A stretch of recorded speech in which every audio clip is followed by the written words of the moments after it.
Welcome to We Learn Networks. This is session number 13 of subject Management of Machines and Materials, and today we will cover the chapter Maintenance Management. The topic that we will cover in these sessions are Introduction to Maintenance Management, Taro Technology, Objectives of Management, Failure Analysis, Types of Maintenance Systems, Maintenance Planning and Control Preparation, Maintenance Planning and Control Operations, Maintenance Planning and Control Progression, Maintenance Costing and Budgeting, Maintenance Performance Indices. The first topic for the sessions is Introduction to Maintenance Management. Maintenance is very important to extend the useful life of an asset. It is quite a challenge. In our country, there is no dearth of manpower, but rather scarce limited capital to spend for capital equipment. Sometimes studies have shown equipment utilization to be as low as 30% in quite a few cases. जो maintenance है किसी भी asset के लिए वो बहुत ही एक important feature होता है उसकी लाइफ के लिए. किसी भी एसेट की लाइफ के लिए प्रॉपर मेंटेनेंस चाहिए होती है, चाहे वो हमारे पास में एक कंप्यूटर हो, चाहे हमारे पास में एक चेयर हो, चाहे एक टेबल हो. अगर हम उसकी प्रॉपर मेंटेनेंस नहीं रखेंगे तो उसका जो लाइफ साइकिल है, लाइफ टाइम या फिर लाइफ पीरियड है, वो बहुत ही शॉर्ट होगा. और मेंटेन करना किसी भी एसेट को वो बहुत बड़ा चैलेंज होता है. हमारी कंट्री में मैन पावर के लिए कोई डेप्थ नहीं होती और जो हमारी कैपिटल है वो भी लिमिटेड होती है, तो इसीलिए मेंटेनेंस करना किसी भी एसेट का वो मुश्किल हो जाता है. कुछ स्टडी शो करते हैं कि जो हमारी इक्विपमेंट की यूटिलाइजेशन है वो 30% से भी कम होती है कुछ केसेस में, क्योंकि उनकी प्रॉपर मेंटेनेंस नहीं हो पाती. Proper maintenance management could improve existing capacity utilization to meet the ever increasing demand of a large number of products and or services. Proper maintenance अगर हम किसी भी चीज़ की करें, प्रॉपर मेंटेनेंस मैनेजमेंट अगर किसी भी एसेट के लिए हमारी होगी तो उसकी जो यूटिलाइजेशन की कैपेसिटी है वो भी इंक्रीज हो जाएगी. लाइक अगर हम अपने कंप्यूटर सिस्टम को मेंटेन करके नहीं रखेंगे तो उसका जो लाइफ साइकिल है वो बहुत ही ज़्यादा शॉर्ट होगा, वो वायरस से प्रोन होगा, मीन्स हर टाइम उसमें वायरस आते रहेंगे या फिर वो डैमेज होता रहेगा. तो हमें मेंटेन करने की ज़रूरत है अपने सारे एसेट्स को. और अगर हम अपने प्रॉपर मेंटेनेंस मैनेजमेंट को शेड्यूल करें तो जो उस एसेट की यूटिलाइजेशन है वो भी इम्प्रूव हो सकती है. Maintenance is usually viewed only as a repair function. It is, however, a combination of any actions carried out to retain an item in or restore it to an acceptance condition. In fact, maintenance keeps or ensures that the entire production system is kept reliable, productive and efficient. जो maintenance होती है उसे हम इस तरीके से view करते हैं कि हम उसे रिपेयर कर रहे हैं, वो एक रिपेयर का फंक्शन है, पर ऐसा नहीं होता. ये होता है एक कॉम्बिनेशन किसी भी एक्शन का, जिसे जहाँ पे हम एक आइटम को रिटेन करते हैं या फिर उसको रिस्टोर करते हैं ताकि उसकी जो कंडीशन है वो इस तरीके से हो कि हम उस आइटम को बार बार एक्सेप्ट करें. ये हमारा मेंटेनेंस कहलाता है. इनफैक्ट जो मेंटेनेंस होती है वो ये होती है कि हम किसी भी प्रोडक्शन सिस्टम को एफिशिएंट रखें, रिलायबल रखें और ये इंश्योर करें कि वो जो हमारा प्रोडक्शन सिस्टम है वो काम ठीक से कर रहा है. All departments of a production system may have been designed beautifully without giving due consideration to maintenance management. जितने भी डिपार्टमेंट हैं हमारे प्रोडक्शन सिस्टम के, उनको इस तरीके से डिज़ाइन किया जाता है ताकि हम किसी भी उनकी जो मेंटेनेंस मैनेजमेंट है उनको ज़्यादा कंसिडर ना करें. Terrotechnology. The concept of terrotechnology grows from the study of maintenance practice. It is a synonym for total maintenance. ये जो terrotechnology है वो एक maintenance practice होती है, और ये जो terrotechnology है वो synonym है हमारा total maintenance के लिए. It takes into account all aspects of plant machinery from design to discard, with design, manufacture, installation, commissioning, maintenance, replacement and removal of the plant equipment, plus the feedback of the performance from the equipment manufacturer. ये जो हमारा टेरोटेक्नोलॉजी है वो बहुत सारे aspects को अपने account में लेता है किसी भी मशीनरी के लिए, जैसे कि उस प्लांट मशीनरी का डिज़ाइन कैसा है, हम उसे कैसे मैन्युफैक्चर कर रहे हैं, कैसे इंस्टॉल कर रहे हैं, उसकी कमीशनिंग कैसे हो रही है, प्रॉपर मेंटेनेंस उस प्लांट मशीनरी के लिए है या नहीं, रिप्लेसमेंट है या नहीं, रिमूवल या फिर रिमूवल किसी प्लांट या फिर किसी भी इक्विपमेंट का है या नहीं. ये सारी चीज़ें हम देखते हैं फीडबैक के थ्रू किसी इक्विपमेंट मैन्युफैक्चरर के लिए. टेरोटेक्नोलॉजी and research application of a combination of managerial, financial, engineering and other practices applied to physical assets in pursuit of economic life cycle cost. ये जो हमारी टेरोटेक्नोलॉजी है वो कॉम्बिनेशन होती है मैनेजरियल, फाइनेंशियल और इंजीनियरिंग एप्लीकेशंस की और बहुत सारी प्रैक्टिसेस की जो जिन्हें हम अपने फिजिकल एसेट्स के लिए अप्लाई करते हैं किसी भी इकोनॉमिक लाइफ साइकिल कॉस्ट के लिए. It is concerned with the specification and design for reliability and maintainability of plant, machinery, equipment, buildings and structures. ये जो हमारी डिज़ाइन स्पेसिफिकेशंस हैं ये कंसर्न करते हैं, मीन्स जो हमारी टेरोटेक्नोलॉजी है वो कंसर्न करती है कि एक पर्टिकुलर प्लांट या फिर किसी मशीन या फिर किसी इक्विपमेंट, बिल्डिंग या स्ट्रक्चर के लिए किस तरीके का हमारा डिज़ाइन और स्पेसिफिकेशन है ताकि हम उसको रिलायबिलिटी और मेंटेनेबिलिटी प्रोवाइड कर सकें. Objectives of maintenance. The principal objective of maintenance activities are as follows. जो principal objective है maintain करने के लिए किसी भी asset को वो ये होते हैं कि हम उसको maximize कर सकें उसकी ability और reliability को किसी भी asset के लिए. To maximize the ability and reliability of all assets. Second one is to extend the useful life of assets by minimizing wear and tear and deterioration.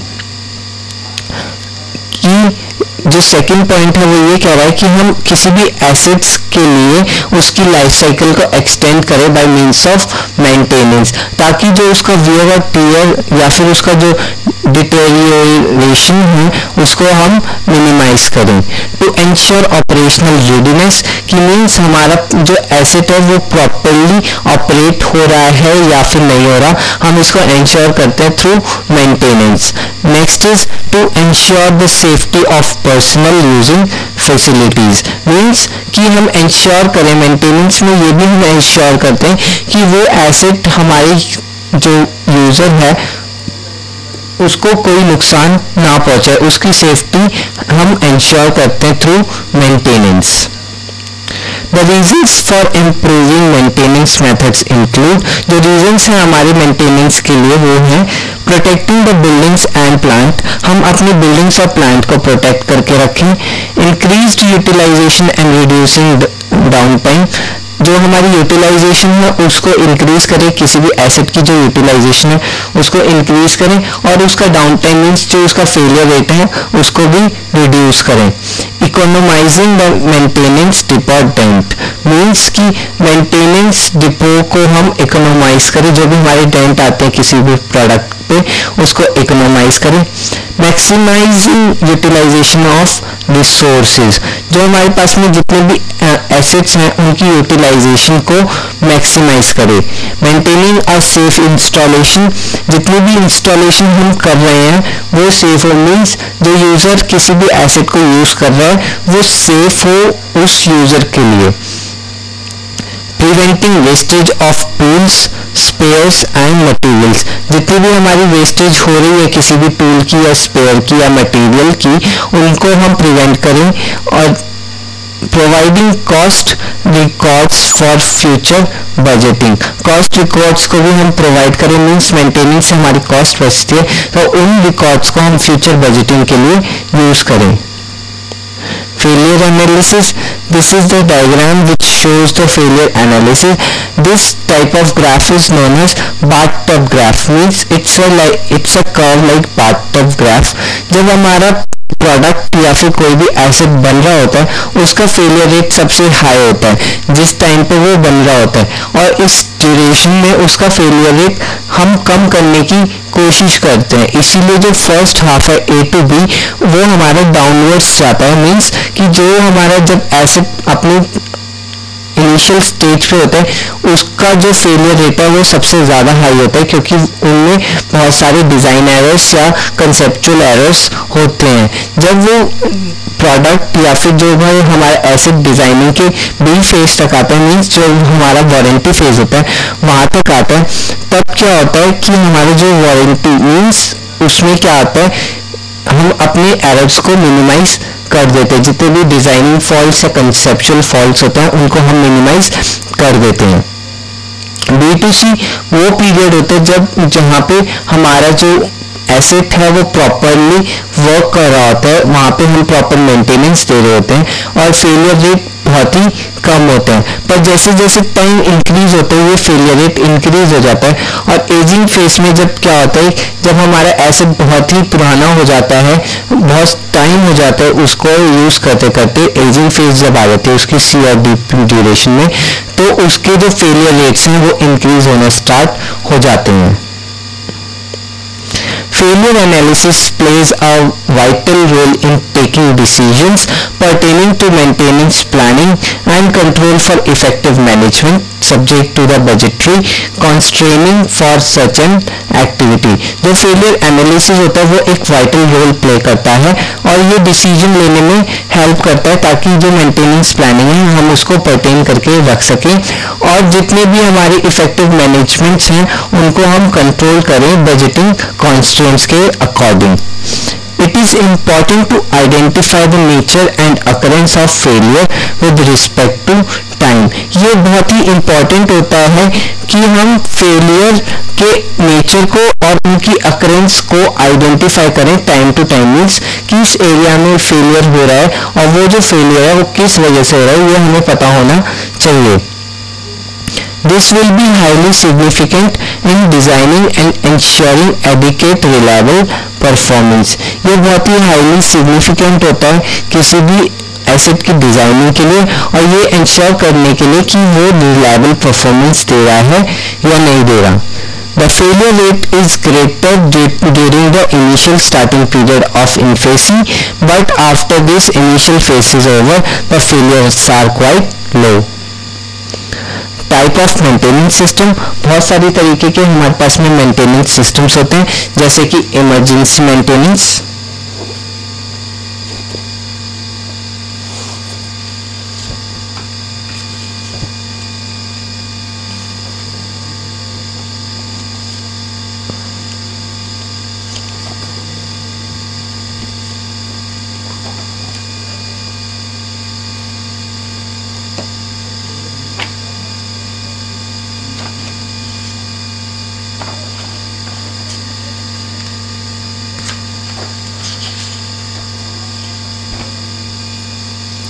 emergency maintenance and unplanned maintenance which is necessary to put in hand immediately to avoid serious consequences, for instance loss of production, extensive damage to the asset और for safety reasons. ये जो हमारी emergency maintenance होती है वो unplanned maintenance होती है और ये बहुत ही नेसेसरी होती है।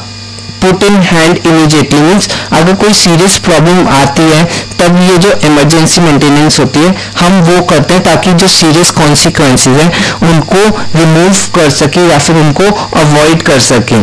ये जो हमारी एग्जांपल है इमरजेंसी के, इनको हमें एक्सेप्शंस को बहुत ही संभाल के करना चाहिए क्योंकि इमरजेंसी मेंटेनेंस किसी भी पर्सन की या फिर किसी भी यूजर की सेफ्टी पे डिपेंड करती है, और इसकी ये जो है वो हमारे एसेट की भी सेफ्टी को देखती है। Emergency maintenance. Plan maintenance, maintenance organized and carried out with forethoughts, control and records to a predetermined plan। Plan maintenance में क्या होता है कि हम ये जो मेंटेनेंस है वो प्लान करके चलते हैं कि हमें इस टाइम पे इस एसेट की मेंटेनेंस करनी है और इस टाइम पे दूसरे एसेट की मेंटेनेंस करनी है। तो एक प्लान बना के चलते हैं कि किस एसेट की मेंटेनेंस कैसे होगी। प्रिवेंटिव मेंटेनेंस, इसको हम डायग्नोस्टिक और प्रिडिक्टिव मेंटेनेंस भी कहते हैं। ये जो मेंटेनेंस है हम प्री डिटरमाइंड इंटरवल्स पे करते हैं। मीन्स कि एक टाइम स्लॉट डिफाइन कर देते हैं कि इतने महीने या इतने साल के बाद या फिर इतने हफ्तों के बाद एक एसेट की मेंटेनेंस हम करेंगे। ये हमारी प्रिवेंटिव मेंटेनेंस होती है। Running maintenance, maintenance which can be carried out when the item is in service। Means जब हमारा एक आइटम सर्विस में होता है उस टाइम जो हम मेंटेनेंस करते हैं उसे रनिंग मेंटेनेंस कहते हैं। Shutdown maintenance, maintenance which can only be carried out when the item is out of service। Shutdown maintenance हम तब करते हैं जब हमारा आइटम या एसेट यूज नहीं हो रहा होता है। A time-based preventive maintenance, this policy is effective when the failure of any item of an equipment is time dependent। Means अगर कोई हमारा एसेट या फिर कोई भी आइटम है जो वो टाइम डिपेंडेंट है तब हमें टाइम बेस्ड प्रिवेंटिव मेंटेनेंस करनी पड़ती है। इसके जो फॉलोइंग फीचर्स होते हैं वो होते हैं कंडीशन बेस्ड मेंटेनेंस की, मीन्स हम किसी कंडीशन पे आके इसको मेंटेन करेंगे। करेक्टिव मेंटेनेंस मीन्स किसी भी प्रोडक्ट को रिस्टोर करने के लिए हम मेंटेनेंस करेंगे। Design out maintenance is yet another policy which is practised frequently by in developed countries. Maintenance planning and control preparation. Total maintenance planning embraces all activities necessary to plan, control and record all work done in connection with keeping an installation to the acceptable standards by devising appropriate maintenance system। ये जो total maintenance planning होती है वो सारी की सारी activities को हम इंक्लूड करवाते हैं इसमें, जैसे कि किसी भी मेंटेनेंस को प्लान करना, उसको कंट्रोल करना और उसके लिए रिकॉर्ड रखना कि उसने क्या क्या काम किया है, किस या फिर क्या क्या इंस्टॉलेशंस हुई हैं। ये जो हमारा मेंटेनेंस सिस्टम है वो बहुत सारे एप्रोप्रिएट डिवाइसिंग टूल्स यूज करता है, like maintenance request. The most important single document in the organization of maintenance is maintenance request which is alternatively termed as work order, work requisition, job card और work ticket। ये जो हमारा maintenance request है वहाँ पे is by the production staff details the defect और work believed to be required. Means हमें किस तरीके का काम चाहिए या फिर किस तरीके की मेंटेनेंस चाहिए उसको हम रिक्वेस्ट करते हैं और इसके लिए एक प्रॉपर डॉक्यूमेंटेशन होती है। और ये जो डॉक्यूमेंटेशन होती है वो बहुत इंपॉर्टेंट कंसेप्ट या फिर बहुत ही इंपॉर्टेंट डॉक्यूमेंट होता है। Assets and facility registers. The first step of a planned maintenance procedure is to establish what is to be maintained। कि ये जो फर्स्ट स्टेप होता है वो ये होता है कि हम किस तरीके से प्लान कर रहे हैं और किस तरीके से उसकी मेंटेनेंस को एस्टेब्लिश करेंगे। This requires the need to establish an asset facility register. और इसके लिए हमें एक एसेट फैसिलिटी रजिस्टर की एस्टेब्लिशमेंट करना जरूरी होता है। Maintenance schedules. Next, we must decide how these assets or facilities are to be maintained. A maintenance schedule must be prepared for every item listed in asset facility register। जो next step होता है वो ये होता है कि हम decide करें कि किस तरीके से हम अपने assets या facilities को maintain करेंगे, और इसके लिए जो हमारा maintenance schedule बनता है उसे asset फैसिलिटी रजिस्टर्स के सारे आइटम्स को कवर करना जरूरी होता है। Work job specification. Having prepared our maintenance schedule, we must prepare the work job specification, which are compiled from maintenance schedules and are a means of communication between engineer and the tradesman.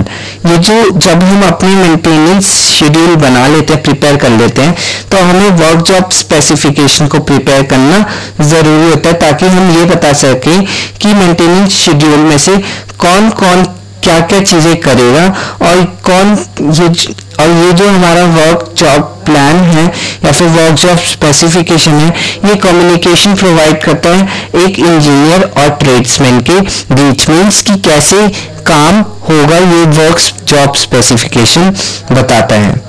Next is programming annual and weekly plan maintenance.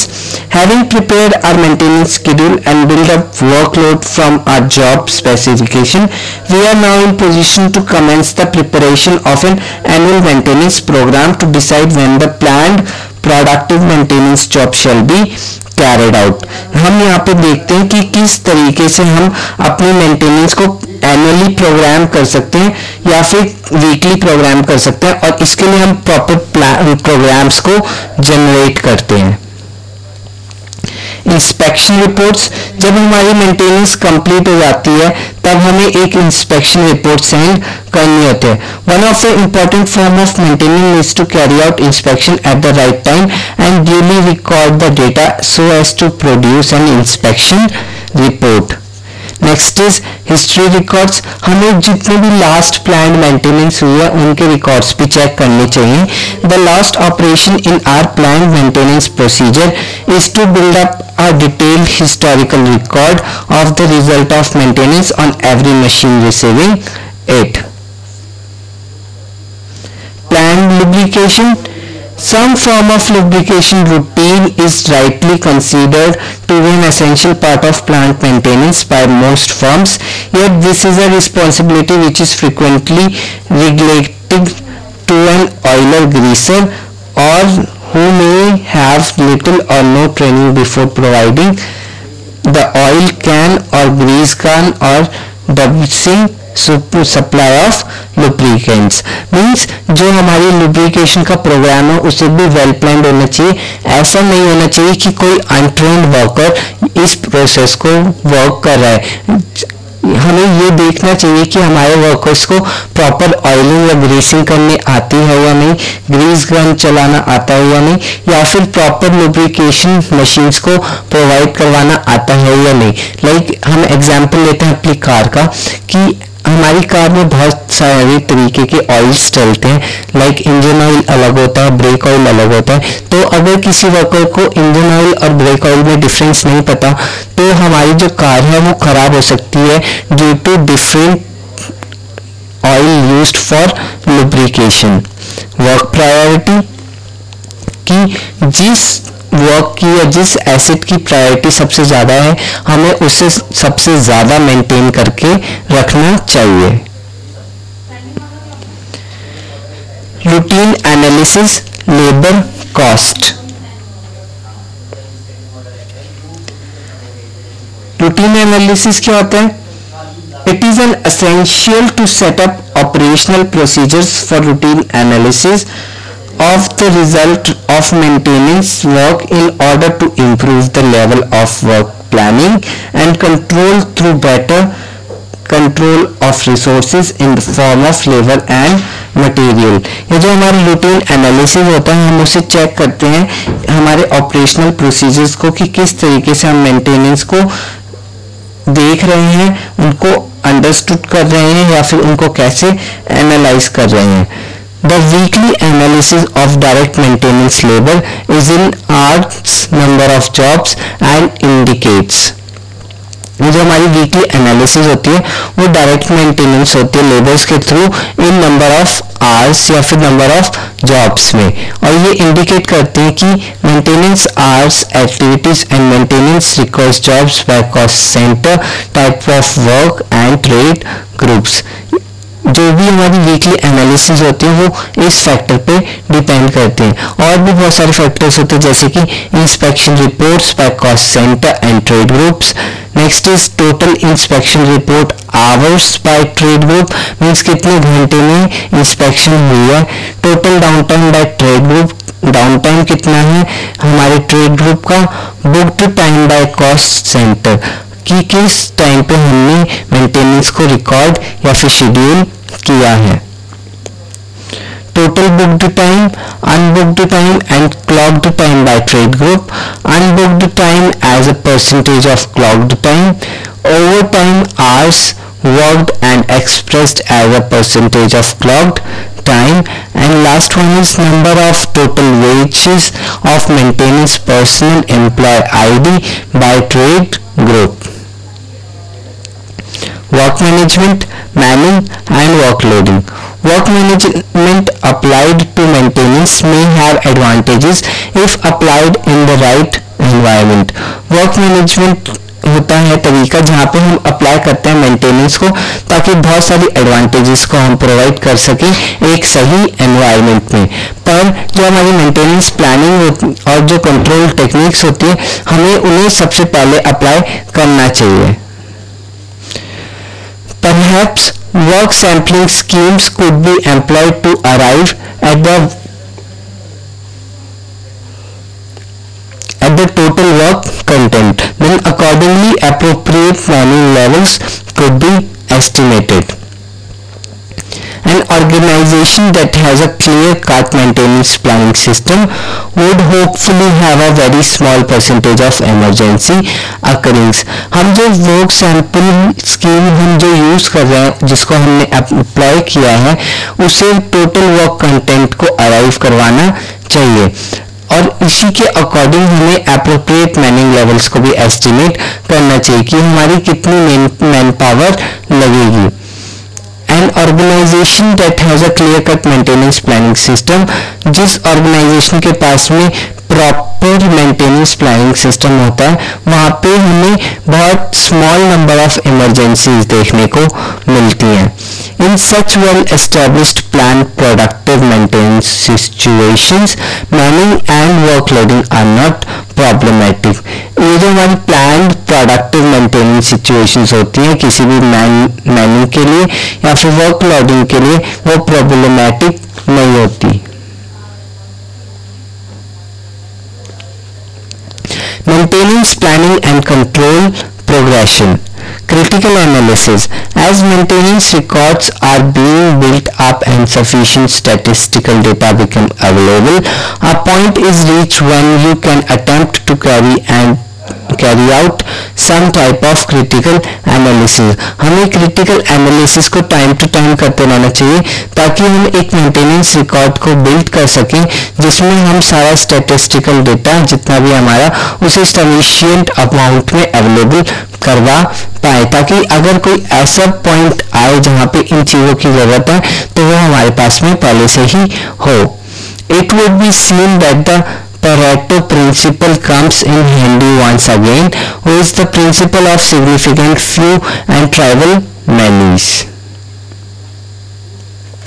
This is the diagram which shows the break time of any asset. Means जब वो हमारी working stage पे होता है तो जो break down का percentage होता है वो 70% तक होता है। Maintenance cost and budgeting.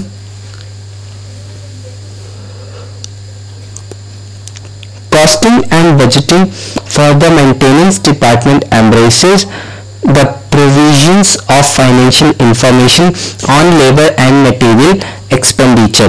Its allocation to the various cost centers together with manpower resources and the development of objectives with programs and budgets for meeting them. जो costing और budgeting होती है किसी भी maintenance department के लिए, वो ये embrace करती है कि हम कितने टाइप के प्रोविजनल और फाइनेंशियल एलोकेशंस किसी भी कॉस्ट सेंटर को या फिर मटेरियल या लेबर्स को दे सकते हैं। The basis of cost control is provided by the use of cost account codes. जो हमारा कॉस्ट कंट्रोल का बेसिस होता है वो ये होता है कि हम किस तरीके से अपने कॉस्ट अकाउंट के कोड्स को यूज करते हैं या प्रोवाइड करवाते हैं। Typical major code heading might include capital projects, planned preventive maintenance and workshop services. ये जितने भी तरीके की हमारी मेंटेनेंस बजटिंग या फिर कॉस्टिंग होती है ये 3 चीज़ों पे डिपेंड करती है, जैसे कि कैपिटल प्रोजेक्ट्स पे मीन्स कैपिटल के प्रोजेक्ट्स क्या क्या हैं, प्लान प्रिवेंटिव मेंटेनेंस हो रही है या नहीं हो रही, या फिर किस तरीके की सर्विसेज हम अपने वर्कशॉप में दे रहे हैं। The cost attributable to the cost codes consist broadly of wages and salaries, overhead charges, material cost, transport cost and sundry items। जितने भी हमारी cost attributes होते हैं उन्हें हमें cost codes पे इंसिस्ट करवाना चाहिए, जहाँ पे हमारी वाइड रेंज ऑफ वेजेस और सैलरीज खर्च हो रही है। मेंटेनेंस एंड परफॉर्मेंस इंडेक्सेस, बहुत सारी तरीके होते हैं जहाँ पे हम अपनी मेंटेनेंस के परफॉर्मेंस को मेजर कर सकते हैं। इसके लिए बहुत सारे फॉर्मूलेज होते हैं, लाइक मेंटेनेंस प्रोडक्टिविटी इंडेक्स क्या होता है, उसके लिए फॉर्मूला होता है output of product by cost of maintenance effort. Next is maintenance cost index क्या होता है, maintenance cost into 100 by capital cost. This is the percentage की कितनी परसेंटेज हमारी कॉस्ट में मेंटेनेंस कॉस्ट में लग रही है। Down time index, down time are into 100 by production hours. Waste index means quantity of waste produced into 100 by quantity of total output. This is somewhat similar to wastivity, which however gives a more comprehensive conceptualization of waste rather than just think of output waste. This would be discussed in unit of waste management. Breakdown maintenance index कि कितने time पे breakdown हो रहा है उसकी maintenance कैसे करेंगे, is equals to total hours spend on breakdown into 100 upon में total man hours available. Next is level of maintenance equals to total hours spent on scheduled maintenance into 100 by total man hours available.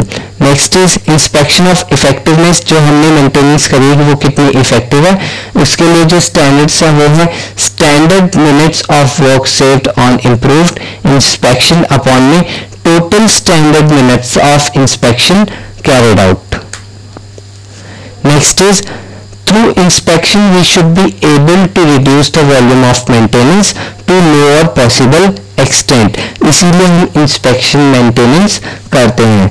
Next is technical competence ratio equals annual saving in labor and material cost resulting from additions or modifications made during the year upon में total annual maintenance cost. Considerable capital savings can be effected by utilizing work study and value engineering techniques at design stage. Overrun time hours ratio, overtime हम कितने घंटे कर रहे हैं, overtime hour worked upon the total maintenance man hour. Overtime hours worked is indicative of failure of planning. Emergency should be reduced to a bare minimum. जो हमारा overtime hour होता है वो ये इंडिकेट करता है कि प्लानिंग में कितना फेलियर हुआ है। इमरजेंसीज हमें रिड्यूस करनी होती है और इनको इतना रिड्यूस करना होता है कि वो 0 तक पहुंच जाए। Do it yourself. These are the questions that you have to do by yourself. First one is, what do you understand by the term terrotechnology? Is it the term and concept easily acceptable? And second one is, what are the objective of maintenance management? Thank you and have a nice day.